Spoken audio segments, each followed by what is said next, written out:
નમસ્કાર, super six સાથે હું છું નીરુ। સુપર સિક્સમાં આજે જોવાના છે આજના 6 મહત્વપૂર્ણ મુદ્દા। કયા છે આજના ટ્રેન્ડિંગ ન્યૂઝ?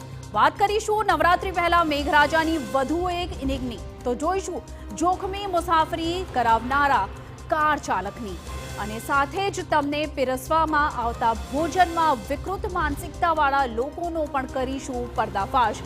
પરંતુ સૌથી પહેલા નજર કરીએ આજના 6 મુદ્દાઓ પર। પ્રથમ મુદ્દામાં વાત કરવાની છે મધ્ય ગુજરાત, ઉત્તર ગુજરાત અને સૌરાષ્ટ્રમાં પડેલા વરસાદની।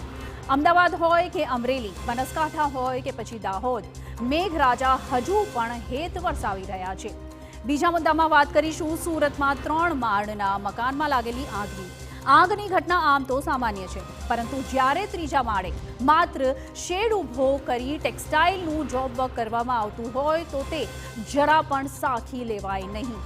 ત્રીજા મુદ્દામાં વાત કરીશું જોખમી સવારીથી લઈને કરવામાં આવતા સ્ટન્ટની।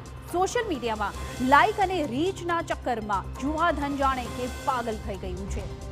આગળ ચોથા મુદ્દામાં વાત કરીશું નર્મદાના પ્રતાપનગરમાં સાધુને ચોર સમજી ગ્રામજનોએ માર્યો ઢોરમાર।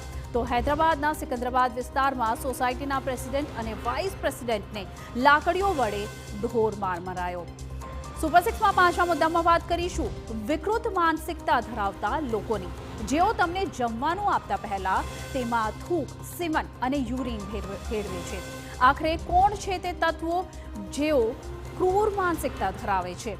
અને અંતમાં આપણે સુપર સિક્સમાં વાત કરવાની છે ભારતની મુલાકાતે આવેલા એક સોશિયલ મીડિયા ઇન્ફ્લુએન્સરની, જેને ભાંગ પીવાનું પડ્યું ખૂબ જ ભારે, કેમ કે ભાંગ પીધા બાદ તેની તબિયત લથડતા તેને આવ્યો રોવાનો વારો।